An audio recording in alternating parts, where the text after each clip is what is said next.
Hello guys, in today's video I want to discuss three common mistakes that people make when doing options trading, and these are the mistakes that I have also made when I started doing the options trading. So I want to make sure that when you do the options trading you do not make the same mistakes. So without further ado, let's get started. So the number one mistake that I have seen people make when doing the options trading is choosing a wrong expiration date. Let me explain that with an example. So let's say that you wanna do some options trading in AMD, for example. And when you go to the options chain, right, you see different expiration dates here, right, which is a weekly, or you can go monthly, or you can go more than that, right?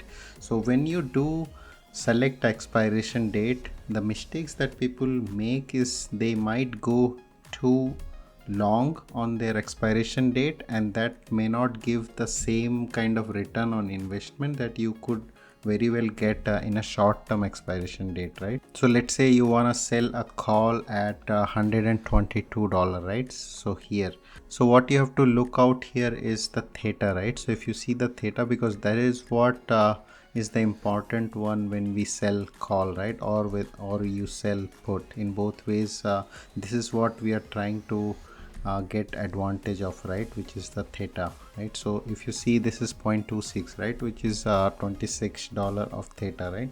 So that is for the, because we don't have much days left, right? So even if you go, let's say, a kind of a week out, right, and for the same strike price, you see the theta is 15, right? However, if you go, let's say, a month or more than a month out, right, if you go for the same strike price, your theta is pretty less, right, in this case.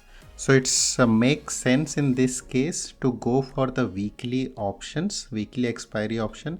That is gonna give you more buck for your money, right, that you are putting in this case. Because if you look at that November 24th expiry, right, you are getting $15 for per day of holding that option, right? And you have to just hold it for a week. But if you go for now December 22nd, in this case you're just getting $8 per day, and you have to hold that option for a month, and in that month that stock might go against you, right? But in a week you can control it easily, and you are getting more money for every day that you hold that position. So the takeaway for this is always compare your theta against your expiration date, and choose your expiration date accordingly, so that it gives you more return on your investment. So moving on to number two mistake, right, that is choosing a wrong strike price. I have seen many people selecting a strike price that they are not comfortable with. So let's take again an example of the AMD, right? So let's say that AMD right now trading at 119, right?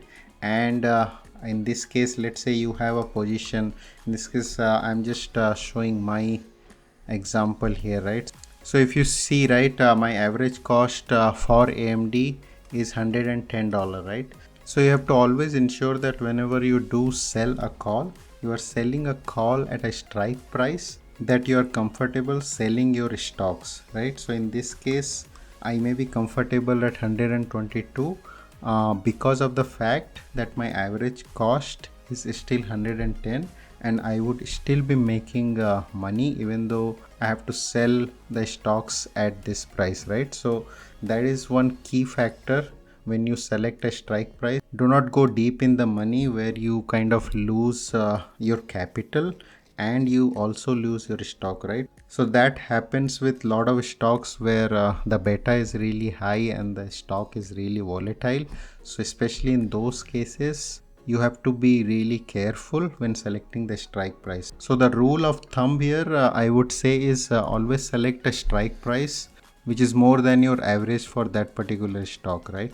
Okay, moving on to the last one, and this is a very important one, and this is around a dividend, or basically selling a option or doing a cash secured puts around the week of dividend, right? So let me explain that with an example. So let's say the stock is Coca-Cola, right, and they have their dividend coming. Let me go to the Nasdaq site. So if you see here, right, they have a upcoming dividend that is coming on 11:30, right, which is maybe 2 weeks out from now, right? So if you, and as you know, right, on the ex dividend date, the stock price will go down by the cash amount that they're going to pay to their shareholders, right? So in this case, on November 30th, the stock will go down by this much amount, right? So that means if you had sold let's say cash secured put, right, your value will go down and you may have a chance to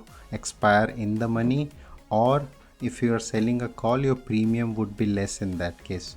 Also because of the dividend, right, there is a very high chance that if you do option trading in that week, your stocks could be exercised. So whoever has the call option, they can exercise it early to take advantage of the dividend that is getting paid, right?